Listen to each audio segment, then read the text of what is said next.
exercício para quem tem bruxismo, briquismo, aperta os dentes ou range os dentes à noite. Então, primeiro, lave as suas mãos, eu vou usar luva, vai seguir os dentes até chegar lá no fundo, na parte da gengiva. Vai sentir a região onde é bem dolorido e apertar por 10 segundos. Vem aqui atrás, ó.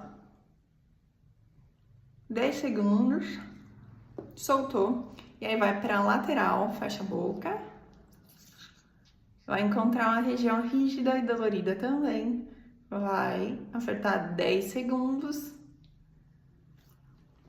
Depois disso, vai como se fosse fazer um sanduíche na musculatura e apertar por 10 segundos, achar vários pontos doloridos. Cada ponto 10 segundos.